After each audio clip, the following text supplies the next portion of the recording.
Innal hamdalillah nahmaduhu wa nasta'inuhu wa nastaghfiruh wa na'udzu billahi min shururi anfusina wa sayyiati a'malina may yahdihillahu fala mudilla lahu wa may yudlilhu fala hadiya lahu wassalatu wassalamu ala Rasulillah wa ala alihi wa ashabihi wa man tabi'a hudahu ila qiyamis saa'ah amma ba'd. Para jamaah kaum muslimin dan muslimat yang dimuliakan oleh Allah Subhanahu wa taala. Assalamualaikum warahmatullahi wabarakatuh. Alhamdulillahirabbil alamin. Kita akan melanjutkan kajian dari kitab Minhatul Alam Syarah Bulughil Maram, dan kita telah memasuki pembahasan yang baru biidznillah ta'ala. Bisa Anda lihat di hadis yang ke-25 menurut metode penulisan yang ada di buku ini, hadis ke-25, dan judul yang ditulis oleh pensyarah hadis adalah Najasatul Humur al-Ahliyah. Hukum najisnya humur. Humur ini jamak dari himar. Himar ini adalah keledai al-ahliyah, keledai yang jinak. Ya. Jadi pembahasan kita adalah pembahasan najisnya keledai yang jinak. Hadis ini kita dapatkan dalam kitab Bukhari dan Muslim. Qala al-muallif rahimahullahu taala, berkata penulis yaitu Imam Ibnu Hajar Al-Asqalani, semoga Allah senantiasa merahmati beliau. Wa anhu, ini beliau langsung menyebutkan wa anhu, dan hadis ini bersumber darinya. Nyahnya di sini adalah kembali kepada hadis sebelumnya, bukan dari Imam Ibnu Hajar, karena Imam Ibnu Hajar bukan seorang sahabat. Di sini dikatakan wa anhu qala, dan darinya. Coba kita lihat hadis sebelumnya apa? Dari sahabat Anas bin Malik, ya. Dan kita tahu Anas bin Malik adalah pembantunya Rasulullah sallallahu alaihi wasallam. Wa anhu, dan darinya, maksudnya siapa? Anas bin Malik radhiyallahu anhu warda. Qala, beliau berkata, lamma kana yaumu Khaybar, tatkala hari Khaybar. Kita mengenal dalam sejarah Rasulullah SAW, peperangan Khaybar adalah peperangan yang sangat sengit yang terjadi antara mujahidin, para sahabat Rasulullah dengan Rasulullah SAW. Dan kita tahu perang Khaybar ini adalah akhir imperium Yahudi di Arab. Ya, akarnya Yahudi itu berakhir di peperangan Khaybar. Maka sering kita dapatkan saudara-saudara kita di Palestina ketika dibantai saat ini oleh orang-orang Yahudi, sering mereka mengingatkan Yahudi dengan kalimat itu, Khaybar, Khaybar ya Yahud, Jaishu Muhammad saufa ya'ud. Khaybar, Khaybar ya Yahud. Khaybar, Khaybar wahai orang Yahudi, sungguh pasukan Muhammad akan kembali. Ini menjadi yel-yel yang digaungkan suaranya oleh saudara kita di Palestina.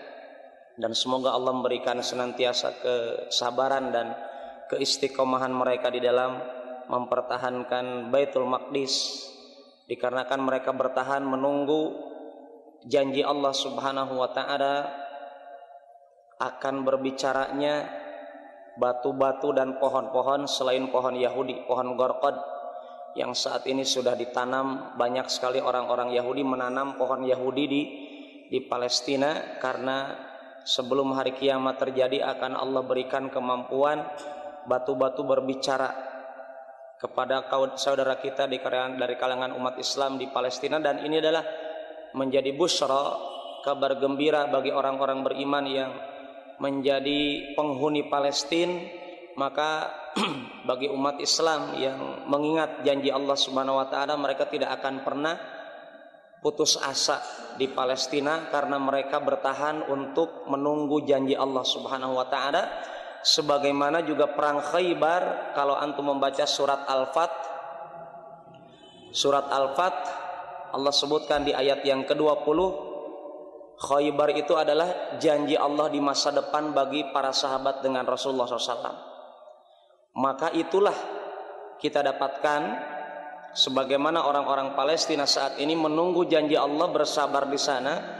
Demikian juga yang diambil tindakannya oleh Rasulullah SAW dengan para sahabat ketika akan memerangi Khaybar. Allah Subhanahu wa taala berfirman di ayat yang ke-20 dari surat Al-Fat, wa'adakumullahu maghanima katsiratan ta'khudunaha. Wa'adakumullah, Allah menjanjikan, dan janji Allah, innallaha la yukhliful mi'ad. Allah katakan dalam ayat lain, Allah tidak pernah berkhianat dengan janjinya. Allah senantiasa menepati janji. Wa'adakumullah, Allah menjanjikan kepada kalian, ya Rasulullah, ya Muhammad, ya ashab Muhammad, wahai umat Islam di zaman itu dijanjikan oleh Allah, wa'adakumullah maghanima katsirah, harta rampasan perang yang sangat banyak, ta'khudunaha, yang akan kalian ambil. Coba ikhwan, ayat ini turun sebelum terjadinya Khaybar, sebelum dikuasainya Khaybar. Ayat ini turun menjadikan apa? Ketentraman mereka untuk berperang. Dan kita dapatkan ikhwan yang dimuliakan Allah Subhanahu wa taala, peperangan Khaybar ini terjadi setelah Sulhul Hudaybiyah, perjanjian Hudaybiyah, yang di dalamnya ada nanti Bai'atur Ridwan. Ya. Sulhul Hudaybiyah ini perjanjian antara orang-orang Quraisy, kafir Quraisy dengan Rasulullah SAW. Jadi itu reda beberapa saat dengan adanya perjanjian itu. Peperangan dengan orang-orang Quraisy berhenti sejenak. Kemudian tibalah pengkhianatan orang-orang Khaybar ini, Yahudi di Khaybar. Khaybar itu nama negeri yang ada di kota dekat Madinah, jaraknya sekitar, disebutkan dalam buku-buku sejarah, 60 atau 80 mil utara kota Madinah. Ini adalah Khaybar. Yang mana Khaybar ini ikhwan merupakan pusat ya peradaban orang Yahudi di Madinah yang paling kuat. Kenapa? Karena dalam satu negeri tersebut terdapat benteng yang sangat banyak. Dan itulah diantara sebab orang-orang Yahudi bertahan hidup di Madinah, karena mereka punya benteng yang tinggi.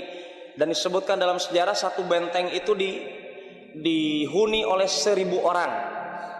Jadi bisa dibayangkan kalau Rasulullah SAW dengan pasukan para sahabat mendatangi Khaybar yang di dalamnya ada benteng yang besar sekitar 8 benteng, belum benteng yang lain. Benteng yang paling besar itu sekitar 8 itu, ya, yang masing-masing benteng itu dihuni oleh ratusan orang dari kalangan orang Yahudi. Kemudian apa? Rasulullah SAW memesankan kepada para sahabat yang ingin berperang adalah orang-orang yang betul ingin berjihad di jalan Allah, maka orang munafik pada izin. Ketika itu tidak mengikuti peperangan, termasuk Abdullah ibn Ubay ibn Salul. Abdullah ibn Ubay ibn Salul ini dia tidak ikut perang, tetapi apa? Membocorkan. Ini karakter orang munafik, membocorkan berita yang disampaikan Rasulullah SAW kepada para sahabat, dibocorkannya kepada telinga orang-orang Yahudi di Khaybar. Ya. Jadi Yahudi mengetahui Rasulullah SAW akan memerangi mereka, lewat jalur orang munafik di Madinah. Maka hati-hati kepada sifat munafik di sini, sangat berbahaya, musuh dalam selimut. Ya, kita dapatkan Abdullah bin Ubay bin Salul berpesan kepada orang-orang Yahudi bahwasanya Rasulullah Muhammad katanya akan berperang, memerangi kalian. Tapi apa kata Abdullah bin Ubay bin Salul? Tenang, tenang pale. Ya, tenang pale, kata Abdullah bin Ubay bin Salul. Itu Muhammad, kata dia, dengan pasukannya itu cuma sedikit. Kalian banyak perbekalan, tenang. Jadi itu yang menjadikan ketenangan di antara sebab tenangnya orang-orang Khaybar Yahudi dengan bentengnya yang tegak menjulang tinggi dan sangat kokoh dan belum pernah dikalahkan sebelumnya itu benteng, kecuali dengan izin Allah dengan adanya perang Khaybar ini. Wa ikhwani fillah yang dimuliakan Allah Subhanahu wa taala, ketika terjadi perang Khaybar inilah kita dapatkan Rasulullah SAW tidak menginformasikan peperangan. Orang-orang Khaybar Yahudi mereka tidak tahu kapan Rasul datang. Yang jelas mereka akan didatangi, cuma tidak tahu kapan. Ya, tidak tahu kapan. Di tahun 7 Hijriah ini terjadi. Jadi kondisi mereka sedang biasa bawa cangkul kemana? Ke kebun. Ya, membawa cangkul, membawa ya untuk berkebun. Kemudian sekonyong-konyong Rasulullah SAW datang tatkala itu berangkat malam hari. Ya, memasang tenda beberapa kilometer sebelum Khaybar, kemudian sholat subuh berjamaah. Setelah sholat subuh lah Rasulullah SAW menyerang mereka dan disaksikan mereka terkaget-kaget menyaksikan pasukannya Rasulullah SAW. Dan inilah yang dijadikan yel-yel orang-orang Islam di Palestina seperti itu, karena itu adalah sebagai bentuk usaha umat Islam untuk mendawankan mentalnya orang-orang Yahudi saat ini. Walillahil hamd. Wa ikhwani fillah yang dimuliakan Allah Subhanahu wa taala, berkaitan dengan Khaybar ini kita ungkapkan sekilas karena di sini kita dapatkan para sahabat Rasulullah SAW mendapatkan keistimewaan sebagaimana yang dijanjikan Allah Subhanahu wa taala. Apa itu? Wa'adakumullah maghanima katsirah. Harta rampasan yang perang ditafsirkan oleh para ulama, ghanimah yang besar itu adalah Khaybar. Ahli tafsir mengatakan ayat itu ditafsirkan dengan kata Khaybar. Kenapa? Karena para sahabat seperti Ibn Umar yang diungkapkan oleh Imam Bukhari rahimahullah ta'ala bahwasanya Ibn Umar setelah peperangan Khaybar, ya kita tahu Ibn Umar ini orang mana Pak? Muhajirin atau Ansar? Muhajirin, ya Muhajirin karena beliau anaknya Umar bin Khattab. Ya, Abdullah Ibn Umar beliau katakan, sungguh kami ini tidak pernah kenyang sampai kami mendapatkan Khaybar. Bahkan Ibunda Aisyah mengatakan kami tidak pernah kenyang makan kurma sampai kami dapatkan negeri Khaybar. Bahkan kita dapatkan setelah ada harta rampasan perang Khaybar ini dikuasai oleh umat Islam, maka kalangan Muhajirin mengembalikan kebun-kebun yang pernah diberikan oleh orang-orang sahabat Ansor ketika sahabat Muhajirin berhijrah dari Mekah ke Madinah tanpa membawa makanan, tanpa membawa harta mereka di Mekah, sehingga mereka mendapatkan kebun-kebun dari orang-orang Ansor. Nah, maka tatkala setelah perang Khaybar ini kaum Muhajirin mengembalikan kebun mereka yang diberikan dari orang-orang Ansor. Kenapa? Karena mereka telah mendapatkan ghanimah yang sangat besar dari kebun-kebun di kota Khaybar. Khaybar secara bahasa itu adalah benteng. Di orang Yahudi mengatakan Khaybar itu secara bahasa Yahudi adalah benteng. Kenapa? Karena di dalamnya ada kebun-kebun. Jadi jangan dibayangkan image-nya bentengnya itu kecil. Bentengnya itu besar karena di dalamnya ada kebun, Pak. Maka mereka berani bertahan di dalam tatkala dikepung oleh Rasulullah SAW dengan para sahabat berhari-hari di dalam itu. Kenapa? Karena mereka itu nyaman. Kenapa? Tidak perlu keluar negeri, tidak perlu keluar benteng. Kenapa? Di dalamnya itu sudah ada kebun. Ada pokoknya kebutuhan dia makan hidup di situ bisa, ya. Sehingga kita dapatkan mereka mesti diserang dari dalam, dari luar loncat ke dalam. Dan ini bagaimana ikhwan nanti mungkin dalam sejarahnya Khaybar ini kita dapatkan kepiawaian para sahabat Rasulullah SAW untuk membebaskan negeri Khaybar dari tangan orang-orang Yahudi.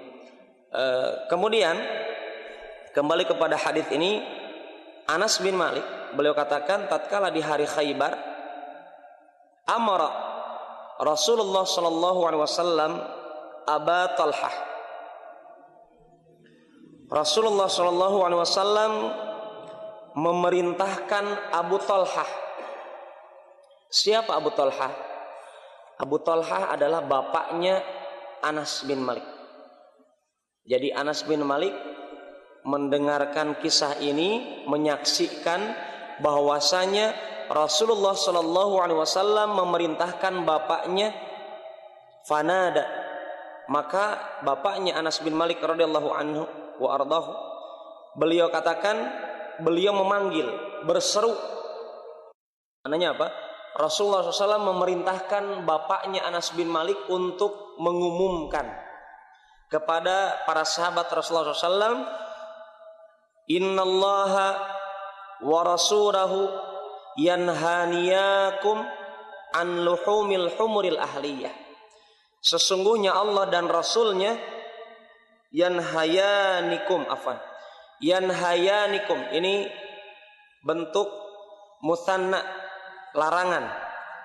Sesungguhnya Allah dan Rasulnya berdua, yaitu Allah dan Rasul, mereka berdua melarang kalian, itu melarang para sahabat Rasulullah SAW, an luhumil humuril ahliyah, dari daging keledai yang jinak.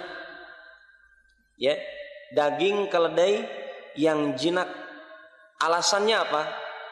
Kata Abu Talhah, fa innaha rijsun, dikarenakan dia adalah rijsun, dan para ulama mengatakan kata rijsun itu adalah najis. Dan inilah yang dijadikan dalil oleh Imam Ibnu Hajar Al-Asqalani pada kesempatan kali ini. Beliau berdalil dengan hadis ini untuk menghukumi bahwasanya keledai yang jinak itu adalah najis. Tinggal nanti ikhwan kita pahami najisnya itu apanya. Apakah dagingnya, apakah darahnya, apakah kencingnya, apakah beraknya, kotorannya, apakah keringatnya, dan seterusnya, bulunya dan seterusnya. Nanti insyaallah akan kita bahas. Tayyib. Di sini kita akan mendapatkan beberapa faidah hadis dari hadis ini. Yang pertama, disyariatkan adanya seruan, adanya penyeru. Dengan kisah ini disyariatkan adanya penyeru untuk perkara-perkara yang penting, khususnya berkaitan dengan hukum-hukum syariat Islam ataupun yang selainnya. Artinya antum jangan memarahi orang. Kalau dia berteriak, diperintahkan sama Pak RT atau Pak RW untuk mengumumkan dengan perkara-perkara yang penting. Kenapa? Karena ini ada syariatnya. Rasulullah SAW memerintahkan sahabat Abu Talha radhiyallahu anhu ardah untuk melaksanakan hal itu. Ya, disuruh berteriak. Ya, dan ini adalah bentuk pembolehan. Taib. Dengan catatan apa? Dengan catatan orang yang diperintahkan untuk mengumumkan pengumuman penting itu adalah orang yang fiqh. Bisa dipahami apa? Orang yang terpercaya. Maka jangan pernah mengamanahkan urusan pemerintah kepada orang Syiah. Karena orang Syiah adalah pembohong. Dan akidah mereka katakan apa? La imana liman la taqiyatalah. Tidak ada iman bagi orang yang tidak berbohong. Hadis riwayat Al-Kulaini dalam kitab Syiah. Orang Syiah hadis sahih mereka katakan, tidak boleh kalian menjadi orang Syiah kecuali kalian pandai berdusta. Jadi kalau yang jujur tidak pantas jadi orang Syiah. Ya. Kenapa? Kita katakan dengan ini, ikhwan, kita diajarkan oleh Rasulullah SAW untuk menanamkan keyakinan, dan keyakinan ini diyakini oleh para ulama Ahlus Sunnah wal Jamaah bahwasanya apa? Bahwasanya ashabu Muhammadin sallallahu alaihi wasallam kulluhu udul wal adlu yatafawat. Ini kaidah, ini prinsip yang mesti dipegang sampai kita meninggal dan mesti diwasiatkan kepada anak cucu kita, generasi kita. Apa itu? Seluruh para sahabat Rasulullah sallallahu alaihi wasallam seluruhnya adalah adil. Ya. Apa artinya adil? Fiqh, terpercaya. Buktinya Allah percayakan mereka berteman dengan Nabi Muhammad sallallahu alaihi wasallam. Tetapi keadilan mereka bertingkat-tingkat. Tetapi mesti antum yakini ikhwan, siapapun dia, kalau dia sahabat Rasulullah dijamin adil. Kalau pernah kita dapatkan seorang Umar ibn Khattab minum minuman keras, itu dulu.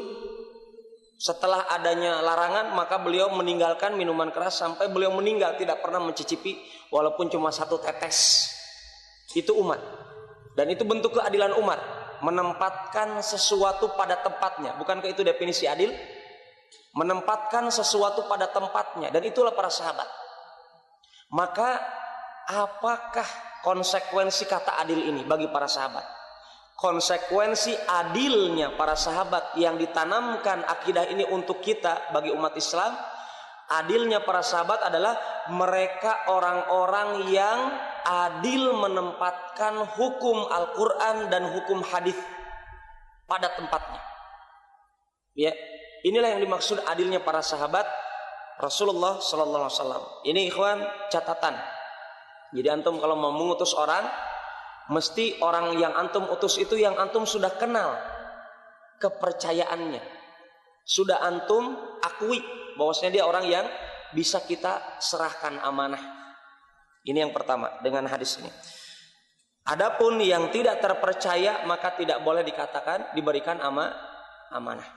Kemudian yang kedua ikhwan, dengan kisah ini kata penulis diperbolehkan mengambil penerjemah. Ya, untuk menyampaikan apa yang mesti kita sampaikan kepada mad'u kita, yang mad'u kita itu belum mengerti dengan bahasa kita, maka dianjurkan ada penterjemah. Jadi kalau antum kedatangan orang Arab atau orang yang bisa berbahasa Arab, maka kalau orang tersebut tidak ada penterjemah berarti dia apa? Akan menjadikan fitnah. Lebih bagus dia tidak berbicara. Tapi kalau ada penterjemahnya, maka dari situlah amanah ilmu dari seorang ulama tersebut sampai kepada mad'u, kepada jamaah dengan adanya jalur penterjemah, dengan catatan penterjemahnya juga amanah. Ya, penterjemahnya juga amanah. Kemudian yang selanjutnya adalah dengan kisah ini diperbolehkan menggabungkan nama Allah dengan nama selainnya. Ketika sahabat Anas bin Malik mengatakan bahwasanya bapaknya yang bernama Abu Thalhah radhiyallahu anhu, beliau katakan innallaha wa rasulahu yanhayanikum,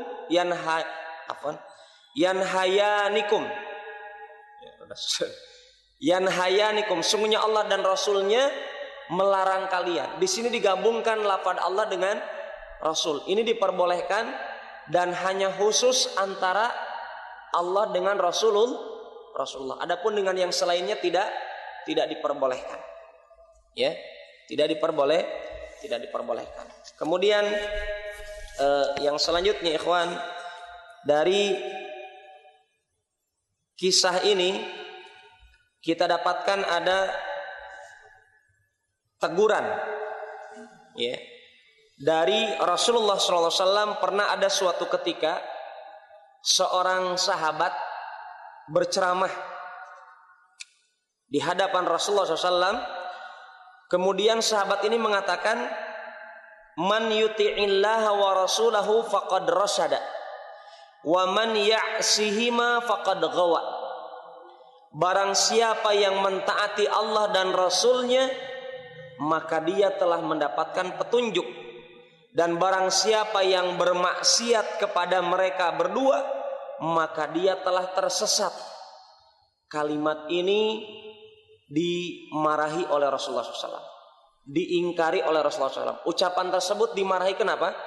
Kita lihat Rasulullah mengatakan apa? Bi'sal khatib anta. Sejelek-jelek penceramah itu kamu. Ini Rasulullah. Kenapa? Maka ikhwan, antum sebagai penceramah mesti menyusun kalimat dengan benar. Dan ini bukan juga menakut-nakuti antum untuk jadi penceramah, tetapi menjadikan bekal. Ya, jadikan tantangan itu sebagai peluang. Berapa banyak ikhwah ketika disampaikan hadis-hadis atau ayat atau kisah-kisah ancaman jadinya ketakutan. Jangan, kita jadikan itu amanah, telah sampai kepada kita, jadikan itu sarana peluang untuk kita meningkatkan kualitas iman kita. Sahabat ini ketika mengatakan apa? Man yuti'illaha wa rasulahu faqad rasyada. Kalimatnya sebenarnya tidak salah. Ya. Wa man ya'sihima faqad gawa. Barang siapa mentaati Allah dan Rasulnya, maka dia telah mendapatkan petunjuk. Dan barang siapa yang bermaksiat kepada mereka berdua, maka dia telah tersesat. Kalimat ini dikatakan oleh Rasulullah, bi'sal khatib anta. Sejelek-jelek penceramah engkau. Ini Rasulullah mengatakan. Ya. Kenapa? Rasulullah ketika melarang langsung memberikan solusi. Apa solusinya?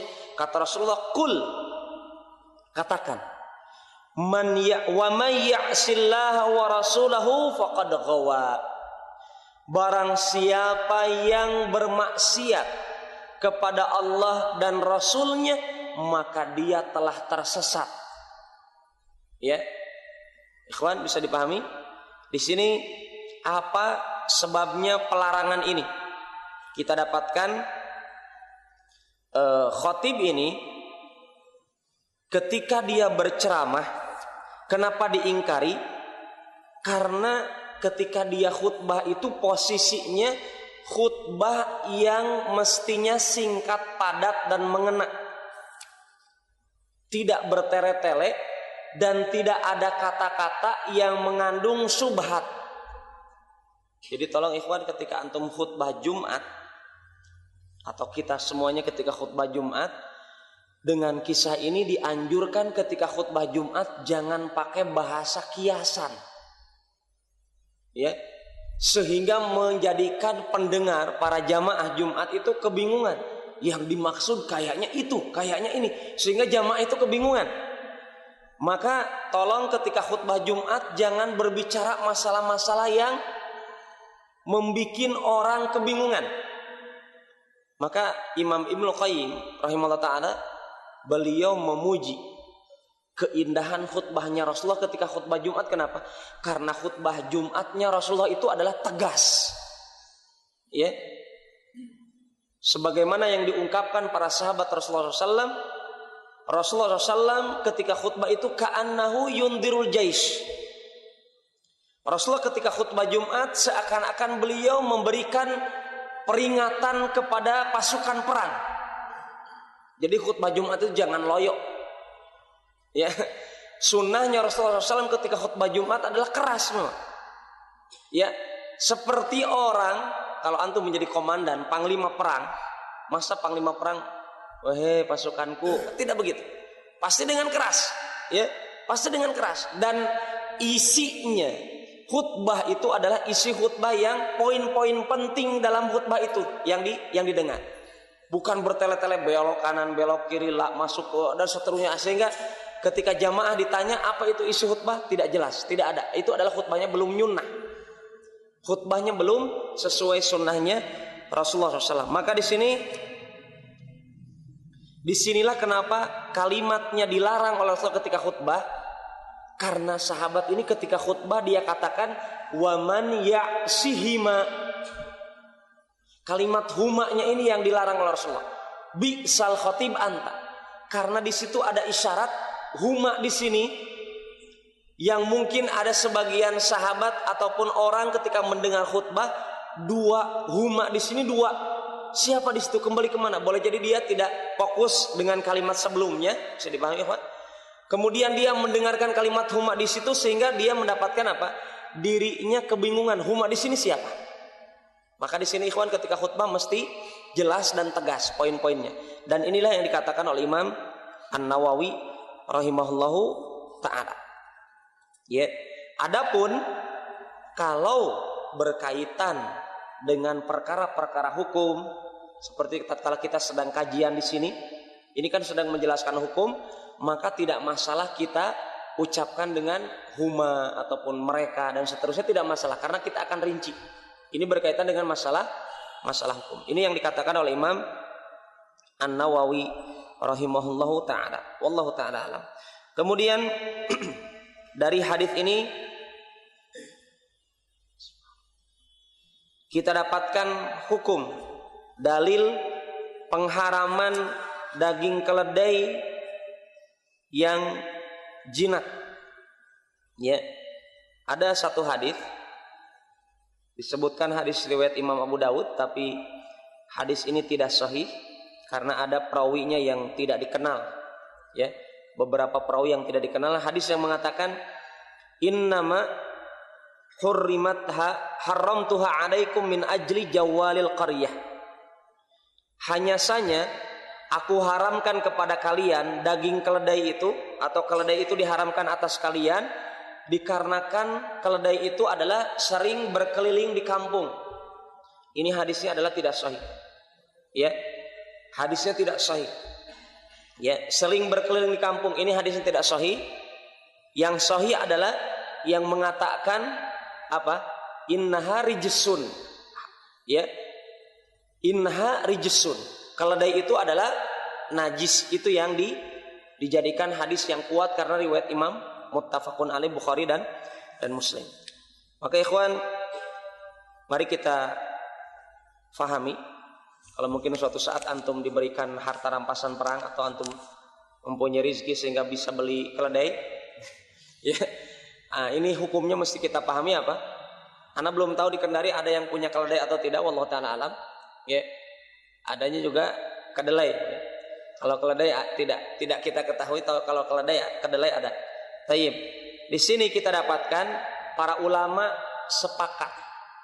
Ini yang mesti kita pahami. Sepakat bahwasanya daging keledai itu najis. Dagingnya. Darah keledai itu najis. Kencing dan kotorannya itu najis. Ini adalah disepakati oleh para ulama, dan kita tahu ikhwan, dari larangan ini ada kaidah al aslu fin nahyi lit tahrim. Hukum asal dalam larangan itu haram. Ya, contoh, wala taqrabuz zina. Allah katakan dalam Al-Qur'an, jangan kalian mendekati zina. Mendekati saja dilarang, apalagi berzina. Maka kita pahami dari larangan ini apa? Kita terapkan kaidah al aslu fin nahyi lit tahrim. Hukum asalnya dalam larangan itu untuk diharamkan, bukan makruh. Maka ikhwan,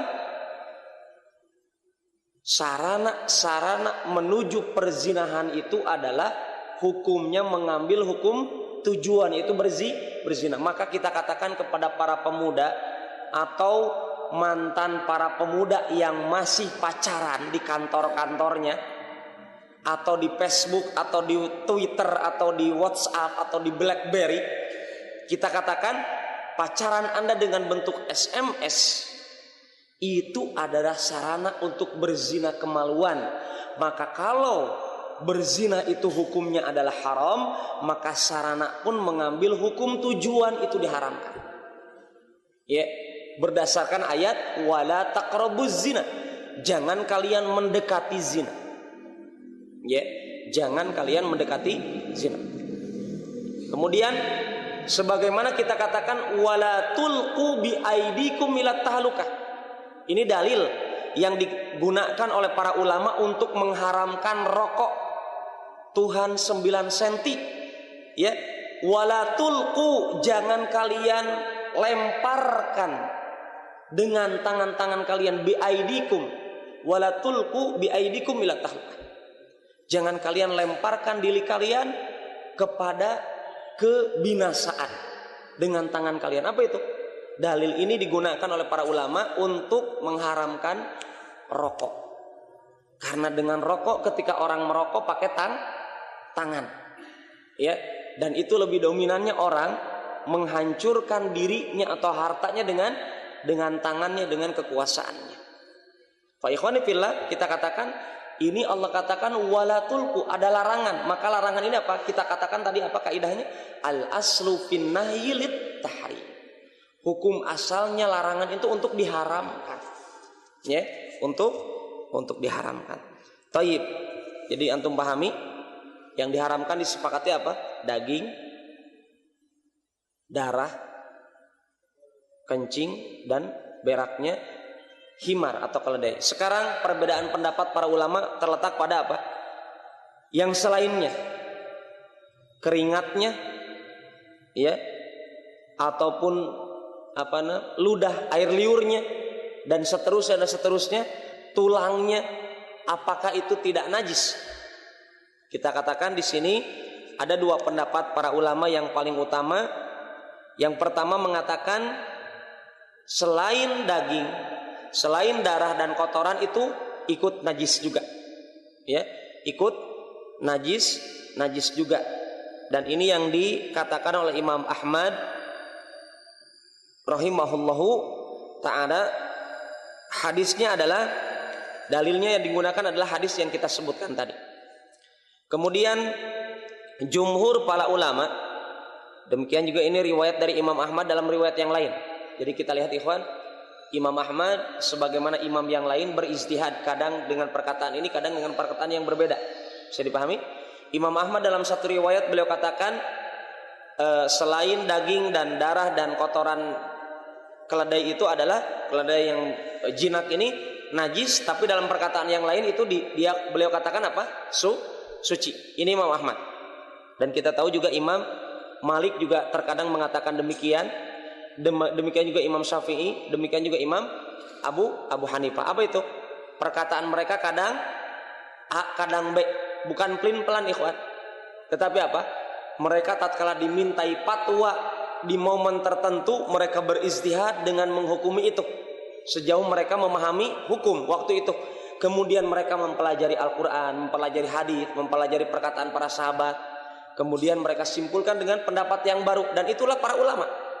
Ya, dan itulah para ulama. Ya, karakternya para ulama begitu. Ya, tayyib. Ini mari kita lihat mana yang lebih kuat.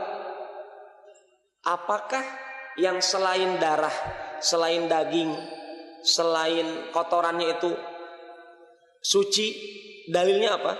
Dalilnya adalah Rasulullah SAW, beliau punya keledai. Bisa dipahami kan? Rasulullah SAW punya keledai dan beliau biasa menaikinya. Dan tidak ada perintah dari Rasulullah untuk mencuci bajunya dari keledai yang pernah beliau tunggangi alaihi salatu wassalam. Ini menunjukkan apa? Menunjukkan suci. Ya, menunjukkan suci. Kemudian berkaitan dengan dagingnya, kenapa dikatakan tidak suci? Karena para sahabat Rasulullah SAW setelah dilarang dengan hadis tadi yang diumumkan oleh sahabat Abu Thalhah, itu sahabat kan sedang masak daging keledai, Pak. Jadi kasusnya para sahabat sedang masak daging keledai, kemudian itu daging sampai penuh di bejananya itu yang sedang dimasak daging keledainya itu, diperintahkan oleh Rasulullah untuk ditumpahkan. Tidak ada satupun, walaupun cuma sepotong daging keledai itu dimakan, tidak ada. Seluruhnya ditumpahkan dan tidak dimanfaatkan karena najis. Dan diperintahkan untuk mencuci apa itu, Pak? Panci-pancinya yang bekas memasak daging keledai jinak tersebut. Dengan hadis ini jumhur ulama mengatakan dagingnya saja diharamkan untuk dimakan dan dikatakan najis. Ya. Yang kedua, dikarenakan kata para ulama, jumhur ulama mengatakan kenapa tidak najis? Karena keledai itu adalah kendaraan yang dimanfaatkan oleh Rasulullah dan sangat dibutuhkan dalam kesehariannya. Sebagaimana ungkapan Rasulullah SAW kepada kucing. Ya, ketika para sahabat Rasulullah SAW bertanya tentang air liurnya kucing, maka Rasul mengatakan apa? Innahu minat tawafin. Kucing itu dari binatang yang sering berkeliaran di hadapan kalian, maka tidak najis. Kucing, ya. Adapun anjing, maaf, a'azzani Allah wa iyyakum. Adapun anjing ini adalah dia najis dengan hadis yang kemarin telah kita bahas. Adapun kucing tidak. Ini menunjukkan ikhwan, kita diharamkan untuk berteman dengan anjing. Kecuali untuk apa? Untuk berburu atau untuk menjaga ladang kita, sebagaimana kita dapatkan dari perbuatan para sahabat Rasulullah SAW. Kalau untuk berburu maka diperbolehkan. Tapi kalau untuk hanya hiasan ataupun berteman dengan anjing, itu jelas tidak ada dalilnya, bahkan diharapkan. Adapun berkaitan dengan kucing, Rasul mengatakan innaha minat tawafin alaikum. Kucing itu adalah binatang yang sering berkeliaran di hadapan kalian, sebagaimana juga para ulama mengatakan dengan ini demikian juga binatang keledai ini. Wallahu ta'ala a'lam bissawab. Adapun dalil yang mengatakan dia najis adalah dalil yang tidak jelas, yang tidak sharih, kecuali daging ataupun darahnya dan kotorannya telah disebutkan dalam pembahasan ini. Wallahu ta'ala a'lam bissawab. Saya mau masuk ke pembahasan selanjutnya, tapi cukup tidak ikhwan?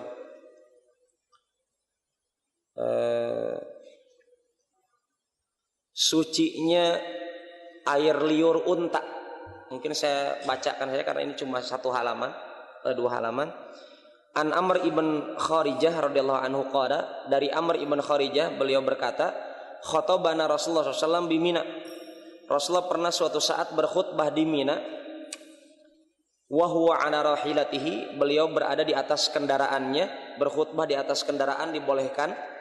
Walu'abuha yasilu ala katifihi, ala katifai, ya.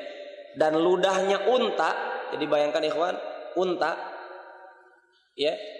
Unta itu sedang ditunggangi oleh Rasulullah SAW. Kemudian namanya unta kadang lehernya itu bolak-balik ke sana kemari, kemudian apa? Ludahnya itu sampai kepada ininya, pundaknya Rasulullah SAW, dan itu tidak najis, ya, dan itu tidak dijadikan najis. Ini kesimpulan dalam hadis ini secara singkat. Wallahu ta'ala alam shawab. Kesimpulannya adalah ludahnya unta tidak najis, dan mungkin kita akan ulang sebagiannya di pembahasan yang akan datang biidznillah ta'ala. Aqulu qouli hadza subhanakallahumma rabbana bihamdik asyhadu an la ilaha illa anta astaghfiruka wa atubu ilaik. Walhamdulillahirabbil alamin. Assalamualaikum warahmatullahi wabarakatuh.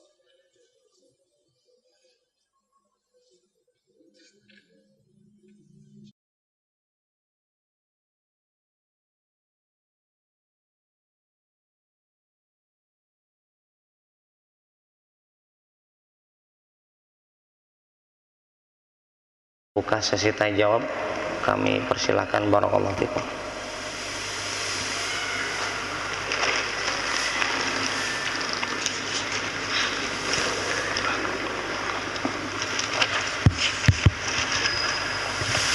Bismillah. Assalamualaikum warahmatullahi wabarakatuh. Waalaikumsalam warahmatullahi wabarakatuh. Barakallahu fikum Ustaz. Wa fikum barakallahu. Ada yang ingin saya tanyakan pada kesempatan kali ini.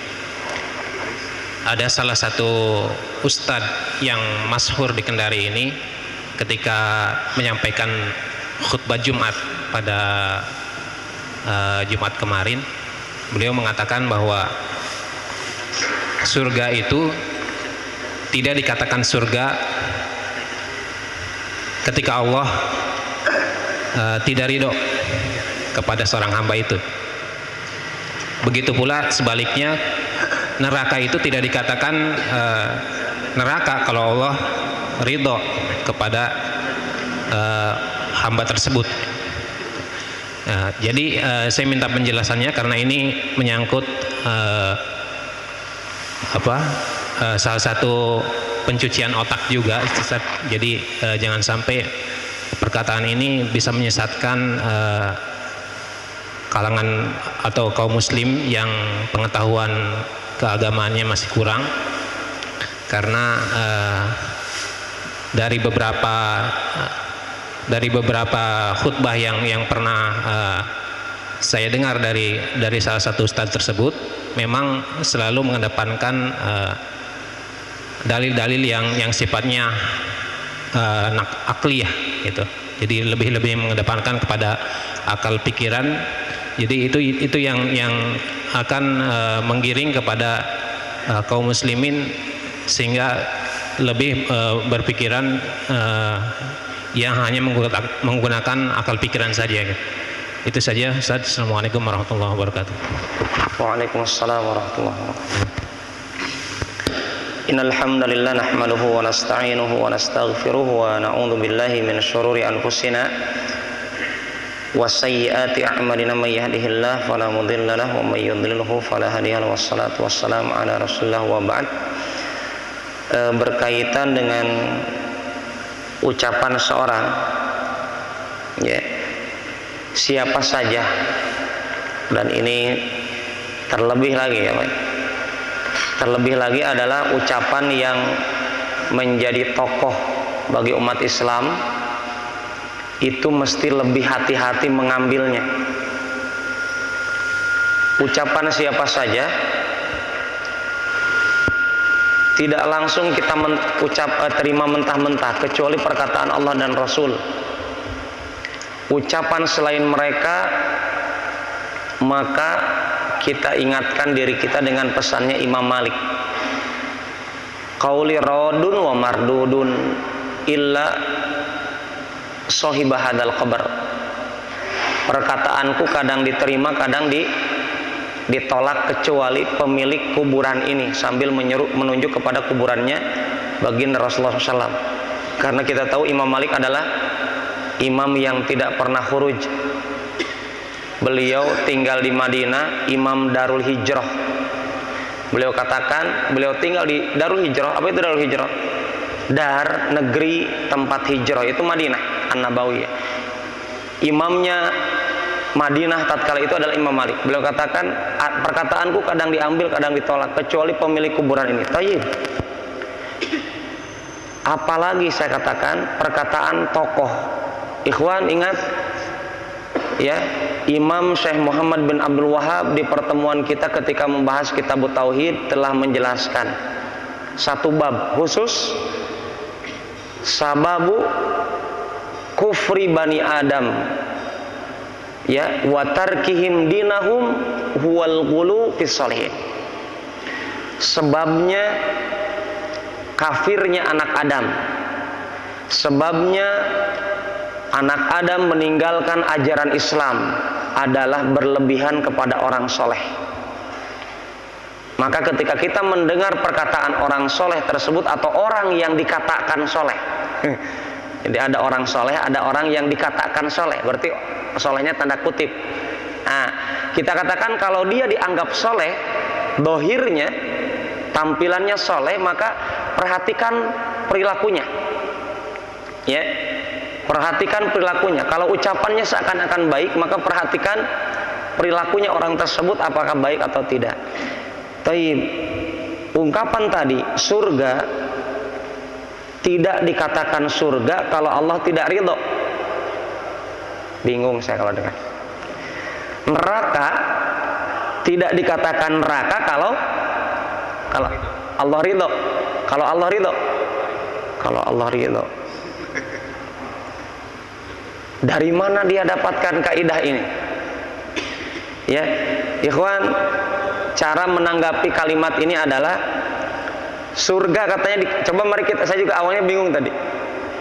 Surga tidak dikatakan surga kalau Allah tidak ridho. Kalau Allah tidak ridho, ya, maka surga tidak bisa dikatakan surga. Neraka tidak bisa dikatakan neraka kalau Allah ridho. Ini kayaknya kaidah akidahnya orang tasawuf. Nah, ya, yang sudah tingkatannya melewati syariat, hakikat, makrifat, yaitu terakhir, yaitu maksiat. Ya, Kenapa kita katakan ini maksiat, ikhwan? Ungkapan ini adalah ungkapan perkataan maksiat karena dia mengungkapkan berkaitan dengan perkara yang gaib dengan perkataan yang tidak ada sumbernya dari Al-Quran dan hadis. Yang saya pahami ini adalah surga tidak akan dikatakan surga kalau Allah tidak ridho, maka itu surga bisa jadi neraka, gitu. Dan neraka tidak bisa dikatakan neraka kalau Allah ridho, maka dia bisa jadi walaupun di neraka jadi nikmat, jadi surga, bisa jadi begitu kalau saya pikirkan. Kenapa? Karena itu neraka akan menjadi dingin sebagaimana dinginnya api kepada Nabi Ibrahim, dengan Allah mengatakan ridho kepada orang yang ada di neraka. Artinya ini kalimat membingungkan, sebagaimana kalimat yang suka didengung-dengungkan antara adzan dan iqamah yang sering saya dengar di Jawa, mungkin di Kendari belum Anda dengar, dan semoga tidak pernah dengar. Ketika adzan dan iqamah di Kendari, di Jawa, sering Anda dengar apa? Muadzin itu sambil nunggu qomat, nunggu jamaah bertambah, apa itu? Dia katakan, ilahi lastu lil firdausi ahla. Perkataan Abu Nawas, ya, ilahi lastu lil firdausi ahla wala aqwa ala naril jahimi. Ya ilahi, ya Allah, aku ini untuk surga firdaus bukan tidak layak jadi penghuninya. Jadi aku untuk dikatakan penghuni surga juga tidak layak. Tapi masuk neraka juga aku tidak kuat. Terus antum mau di mana sekarang? Ungkapan ini seakan-akan indah karena ungkapannya syair. Ilahi lastulil firdausi ahla wala aqwa 'alan naril jahimi. Kemudian ada kalimat-kalimat selanjutnya. Kalimat Abu Nawas. Seorang Arab, orang Arab, pujangga yang tidak dikatakan ulama. Jangan lihat Arabnya, Pak, karena Abu Jahal juga orang Arab, ya. Tapi yang dilihat apa? Ungkapannya benar atau tidak. Dia katakan saya tidak layak masuk surga, tapi juga tidak mau masuk neraka. Taib. Kalimat ini juga sama. Ikhwan, surga dan neraka itu perkara yang gaib. Maka ungkapan yang mesti kita sampaikan adalah mesti bersumber dari Al-Quran dan hadis. Ya. Ungkapan yang mengatakan saya tidak layak masuk surga tapi tidak mau masuk neraka, itu kan sebenarnya ungkapan pakai perasaan. Dia kayak dengan tumpukan dosa seperti tsunami, seakan-akan dia untuk masuk surga malu-malu, tapi untuk masuk neraka dia, wah, neraka bagaimana kengeriannya neraka. Akhirnya dia katakan dengan perkataan pakai perasaan. Maka disinilah pakai akal, dan Islam tidak diterapkan dengan akal. Laukana dinu birra'yi lakana asfalal khub aula bituhri min a'lah, kata Ali bin Abi Thalib. Seandainya ajaran Islam, ya, diterapkan, hukumnya Islam itu ditetapkan dengan akal, dengan logika, sungguh apa? Sungguh sepatu itu yang bawahnya itu lebih pantas dibersihkan daripada atasnya. Tetapi kata Ali bin Abi Thalib, demi Allah, kata Ali, sahabat Rasulullah berkatakan, alaihi salatu wassalam, demi Allah aku saksikan dengan mata kepalaku sendiri apa? Aku saksikan Rasulullah SAW mengusap sepatunya itu bagian atasnya, bukan bagian bawah. Padahal atas itu lebih bersih dibanding bawahnya yang jelas lebih kotornya. Tapi karena Islam itu ditetapkan dengan sunnah, bukan dengan akal, maka Ali ikuti Rasulullah, diusaplah bagian atasnya. Maka ikhwan, demikianlah ajaran Islam. Dan demikian juga ungkapan ini, kita katakan ungkapan tersebut adalah ungkapan yang mengatakan surga itu akan berubah jadi neraka, dan neraka itu akan berubah dengan surga berkaitan dengan ridhonya Allah. Ini kebingungan orangnya. Mesti dicubit pipinya, Pak sadar. Ya. Pak sadar. Kenapa? Surga dalam bahasa Arab apa? Jannah. Apa itu jannah? Jannah itu dikatakan surga. Jannah karena apa? Karena namanya pohon surga itu bisa saking rindangnya, saking bagusnya kualitas tanahnya surga, sehingga pohonnya itu sangat lebat daunnya. Maka dikatakan jannah, meliputi, rindang. Neraka itu tidak ada seperti itu. Maka jangan pakai logika, pakai Al-Quran dan hadis. Ya, kalimat ini tidak ada dalilnya dari Al-Quran dan hadis, dan kalimat ini mesti kita katakan tidak benar. Ya, akan merancukan pemahaman kita dengan surga dan neraka. Akhirnya kebingungan antum. Saya ini akhirnya masuk surga atau mau masuk ingin masuk surga atau tidak? Karena kata orang ini, kalau Allah tidak ridho maka tidak jadi surga itu. Waduh, kalau begitu jadi orang-orang di dalam surga nggak akan diridhoi oleh Allah. Dan ini jadi kebingungan, ikhwan. Ya, jadi kebingungan. Maka saya sarankan kepada diri saya dan kepada antum, kalau berbicara dengan din, melaksanakan pesannya Rasulullah SAW, min husni islamil mar'i tarku ma la ya'ni. Di antara ciri kebaikan Islam seseorang adalah dia meninggalkan sesuatu yang tidak bermanfaat untuk dirinya, baik untuk manfaat duniawi ataupun manfaat di akhirat. Dan kalimat ini tidak ada manfaatnya kecuali akan membingungkan orang. Sampaikan saja surga itu sebagaimana Allah katakan, wa jannatin arduhas samawati wal ardh uiddat lil muttaqin. Sudah, bersegera kalian bertaubat, kata Allah. Bersegera kalian minta ampun kepada Allah, dan bersegera kalian kepada surga yang luasnya seluas langit dan bumi, disiapkan untuk orang bertakwa. Sudah selesai. Ya, demikian. Wallahu ta'ala alam bissawab. Wallahu ta'ala, semoga bermanfaat. Bismillahirrahmanirrahim. Assalamualaikum warahmatullahi wabarakatuh. Waalaikumsalam warahmatullahi wabarakatuh. Barakallahu fikum ya Ustaz. Wa fikum barakallahu. Langsung saja ana mau bertanya ini terkait dengan Al-Quran. Misalnya kan kita tidak tahu bahwasanya kita sementara membaca Al-Quran kemudian tidak terasa kita menyentuh najis, misalnya tai cicak atau dan semacamnya, atau kita membuang angin. Itu bagaimana hukumnya sementara kita masih memegang mushaf itu? Kemudian yang kedua, ada pernah ana melihat suatu masjid dan masjid itu ada tangganya. Kemudian pas di bawah tangga itu ada rak penyimpanan Al-Quran. Bagaimana hukumnya dan bagaimana yang istilahnya yang lebih baiknya? Karena mungkin wallahu alam tidak mengerti arti bagaimana. Syukran, jazakumullah khair. Bismillahirrahmanirrahim. Wassalatu wassalamu ala Rasulillah wa ala alihi wa ashabihi wa mawala amma ba'd. Yang ana pahami ini di pertanyaan ini adalah ketika memegang Al-Quran dalam keadaan tidak suci, ya, memegang Al-Quran dalam keadaan tidak suci, menurut jumhur ulama tidak apa-apa. Menurut pendapat mayoritas para ulama adalah tidak apa-apa, karena kalimat la yamassuhu illal mutahharun, tidaklah ada yang menyentuhnya kecuali yang suci-suci. Ini adalah para malaikat di langit untuk memegang Al-Quran yang dibaitil di Lauhil Mahfud.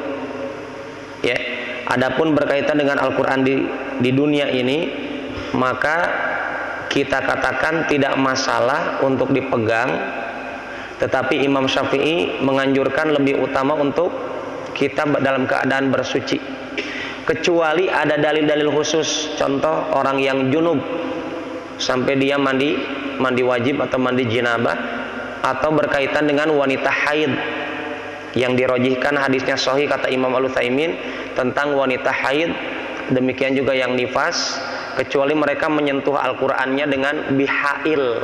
Hail itu dengan pembatas, misalkan dengan memakai sarung tangan, tidak masalah. Atau solusi lainnya dari Imam Ibn Baz rahimahullah ta'ala, beliau katakan, atau ulama yang lainnya, adalah ketika kita memegang tafsir Al-Quran itu bukan Al-Quran, jadi tidak apa-apa.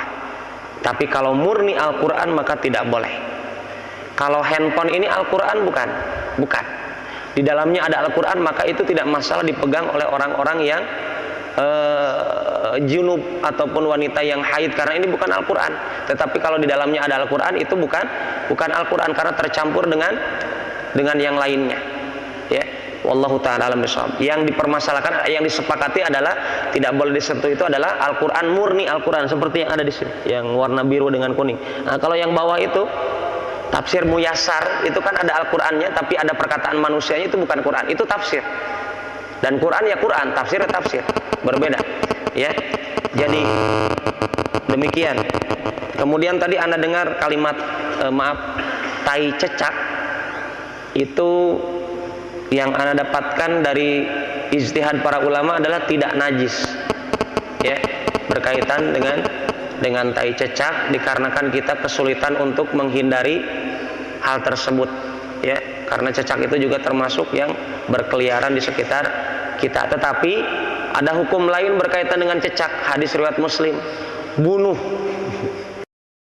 Dan kita katakan kita bukan teroris karena membunuh cecak. Kita membunuh cecak, ikhwan, kita membunuh cecak bukan karena cecak, karena katanya cecak pernah mengabarkan itu. Apa itu? Kakaknya cecak atau kakeknya cecak itu, apa itu Pak? Tokek. Pernah mengabarkan kepada orang-orang kafir tentang letaknya Rasulullah atau bagaimana gitu. Ya. Atau katanya pernah meniup-niup, pokoknya ada dalil-dalil yang tidak jelas. Waktu kisahnya Nabi Ibrahim dibakar itu katanya itu khurafat, itu tidak ada dalil yang sahih. Jadi cecak dibunuh bukan karena dia pernah membuka bocoran, ya. Karena kenapa harus pakai cecak? Ada yang lebih besar dari cecak gitu. Artinya itu tidak ada dalil. Jadi kita membunuh cecak karena ada perintah, gitu saja. Ya, dan kita ingat kaidah dalam masalah perintah al aslu fil ibadah anahlatu allal. Hukum asal dalam ibadah jangan cari alasan. Ya. Jangan cari alasan, tapi karena ada perintah sudah kita laksanakan. Dan itulah kelebihan para sahabat Rasulullah SAW, ketika mereka dapatkan perintah jelas dari Allah dan Rasul langsung dikerjakan. Ini berkaitan dengan memegang mushaf. Kemudian di bawah tangga ini juga tolong kepada para takmir masjid. Takmir artinya memakmurkan. Tolong makmurkan masjid dengan sunnah ya. Jangan memakmurkan masjid dengan sunnahnya kiai menyelisih sunnah Nabi. Ya, sunnahnya Nabi didahulukan. Di antaranya ketika menetapkan rak Al-Quran diusahakan di tempat yang mulia. Sebagaimana kita dapatkan sahabat Abdullah ibn Mas'ud mendapatkan Al-Quran di bawah, kemudian beliau memegangnya di atas kepalanya atau diciumnya, saya lupa riwayatnya, yang jelas antara dicium atau dipegang di atas kepala. Beliau katakan apa? Kalamu Rabbi, kalamu Rabbi. Artinya bentuk kemuliaan kepada mushaf Al-Quran, ya, bentuk kemuliaan kepada mushaf Al-Quran, tidak diletakkan di bawah. Wallahu ta'ala alam bishawab. Dan ini juga peringatan buat ihwa kajian ataupun ihwa yang ya kaum muslimin pada umumnya, tolong jangan biasakan letakkan Al-Quran di bawah, ya, karena Al-Quran berbeda dengan yang lainnya. Al-Quran dengan koran berbeda, ya.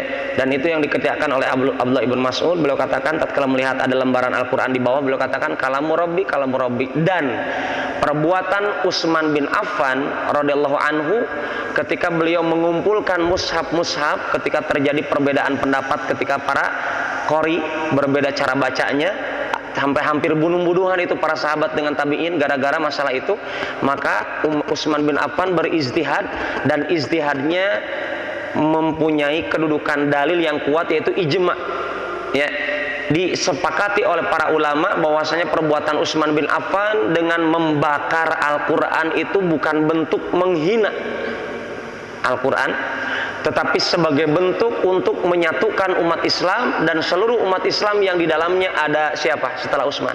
Ali bin Abi Thalib masih hidup, Ibn Abbas masih hidup, Talha bin Ubaidillah masih hidup, banyak para sahabat masih hidup menyaksikan Utsman bin Affan membakar Al-Quran, dan tidak dikatakan kafir kamu, tidak. Karena Utsman berijtihad untuk menyatukan umat Islam dengan satu mushaf, maka kita dapatkan Quran kita dengan mushaf Rasam Utsmani.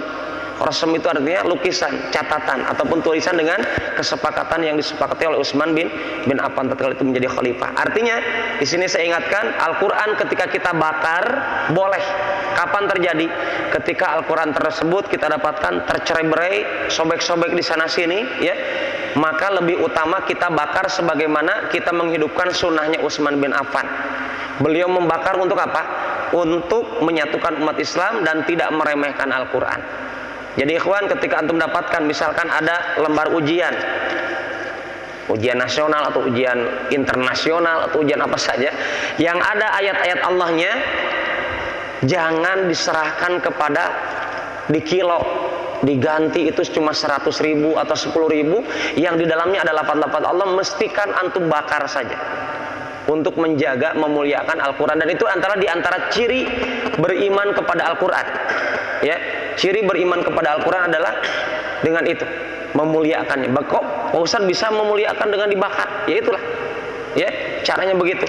Daripada dihinakan, ya ikhwan, kalau antum kilo, banyak sekali buku-buku anak-anak kita di SD, SMP, SMA mungkin ada ayat-ayat Allahnya. Terus apa itu? Disobek di mana? Di pasar Mandonga, dijadikan bungkus terasi, wa azani wallahi wa yakum. Ya, jelas itu tidak layak. Dan sering saya dapatkan itu bungkus-bungkus makanan gorengan yang mungkin antum lahap makan gorengannya, tidak perhatikan kertasnya yang di dalamnya ada lafaz-lafaz Allah. Maka tolong pesankan kepada para pedagang muslim agar dagangannya berkah, tolong jangan jadikan Al-Quran dihinakan ayat-ayatnya, sebagaimana Allah telah memuliakan kita, ya. Walaqad khalaqnal insana fi ahsani taqwim. Wallahu ta'ala a'lam bishawab. Demikian, semoga bermanfaat. Subhanakallahumma rabbana bihamdik, asyhadu an la ilaha illa anta astaghfiruka wa atubu ilaik. Assalamualaikum warahmatullahi wabarakatuh.